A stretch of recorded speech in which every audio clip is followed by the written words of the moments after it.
you know, the government would step on it so fast it would make our heads spin. Here, there's no transparency. There's no mandatory reporting. Well, I mean, if there is, nobody's complying with it. I've been on the streets for 12 years, guys. Okay, I'm telling you what I've seen in those 12 years. So, and nobody checks anything. That's the other thing. Nobody checks. There are no checks. There are no checks. I mean, you can just put up a construction site and you can bullshit your ass off with a permit that you can print from the internet without a signature on it or verification. Nobody checks. And you can start digging into the concrete and playing with the optic fibre cables. Now, in New York, they rob banks like this. They rob banks like this. Excuse me, I'm going to watch the road. I'm crossing the road. They rob banks like this because, cross safely. Because, of course, the CCTV that are watched from the mainframes of the Ministry of Interior will show a different picture when you start playing with the optic fibre cables. Now, I've heard about this a lot. I can't say for certain what the procedure is because I'm not a computer technician or a computer science student, but I can tell you that if you were to change the CCTV image, of course you're not going to see pedophiles who work for the government come in with trafficked children in their hands that they're about to rape. There is human storage in these government departments here in these buildings belonging to the government that are governed by the European Union in the basements and roofs. The local theatres, the Madeleine Theatre, the St Michael Theatre, in the roof they are storing. Well, they were. I don't know if they're still there because they do a lot of cross-border trafficking. You know, on Sunday they block the streets, they do this fun run and they go cross-border with these kids. So if you were to call a raid, you'd have to do it kind of on the spot and you'd have to surprise them with it, otherwise you wouldn't catch them because by the time you book a raid in or pass it through the courts, they'll be out of there.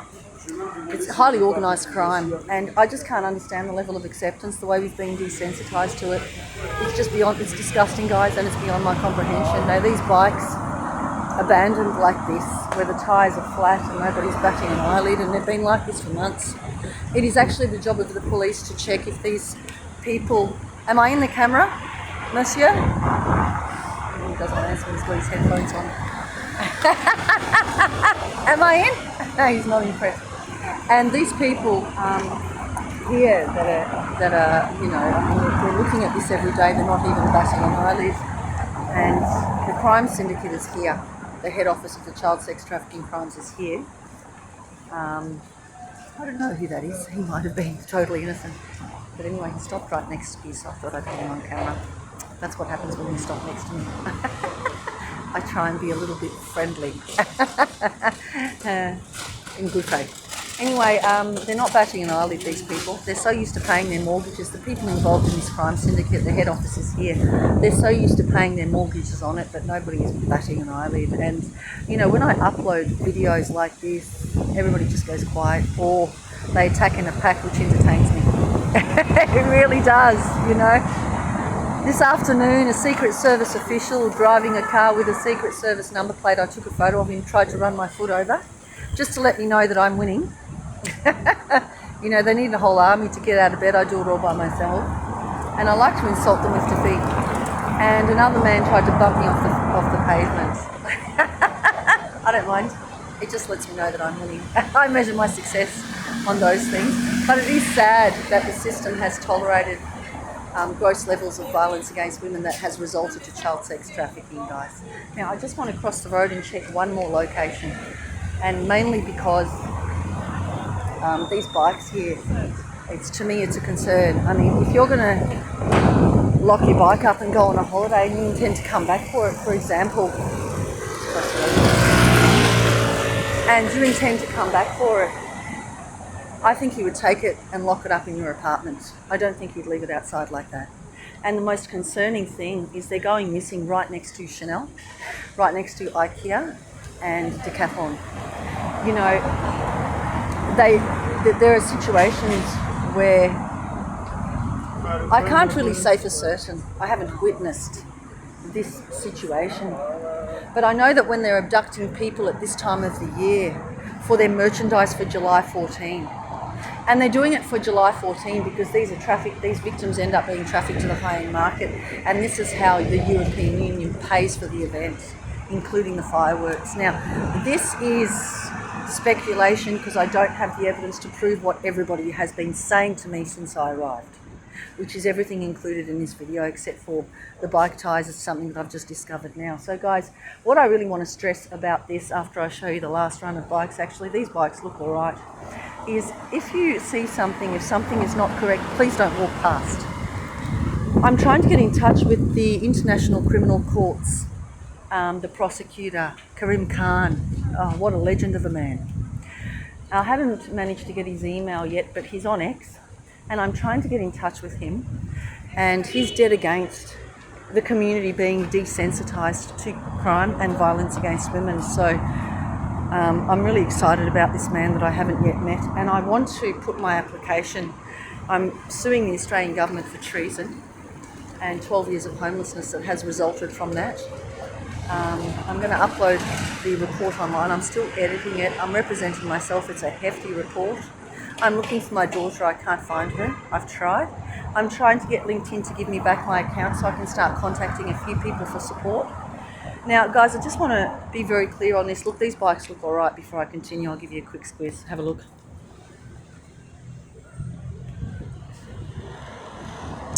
Okay, they look all right. The tyres look good. Everything looks good here, so I'm going to keep going. I just wanted to say, I wanted to finish up, and also this is another enormous concern right here. Lordery. The amount of child sex trafficking that I have witnessed here that I couldn't speak about because I didn't have the evidence is just atrocious. This brand is very French, and it's actually an icon. And what they've done is they've renovated the place. Have a look, just so you know what I'm talking about.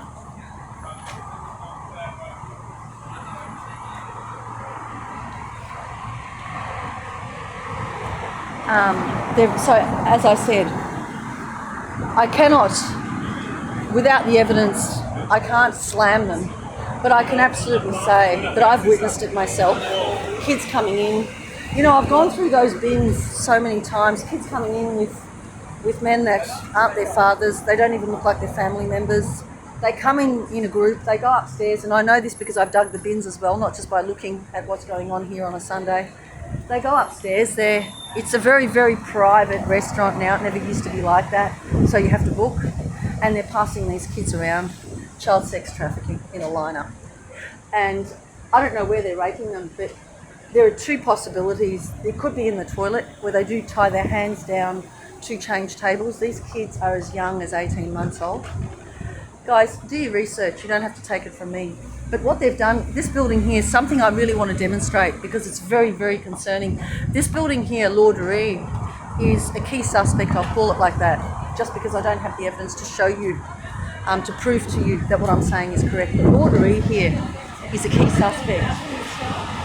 And if you have a look at, I just don't want to get these kids on the camera. Hang on, guys, I'm going around the corner. Okay, nice and quick. If you have a look around here, they did renovations at this Lordery not that long ago.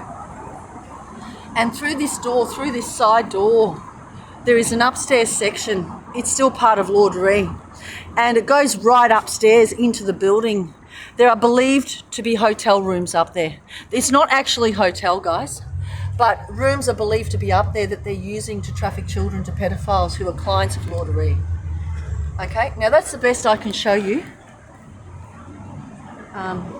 They are clear suspect, and that's as much as I can tell you without making the accusation, because I'm a whistleblower. I don't need the evidence.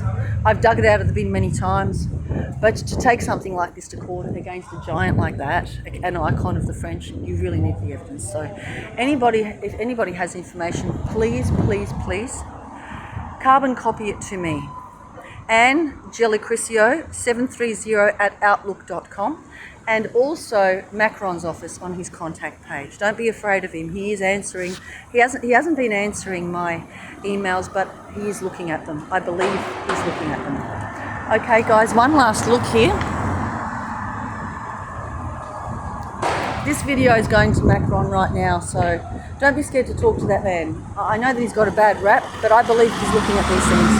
I think he needs to be doing more. Anyway, we'll leave it at that for now. Thanks for watching, everyone.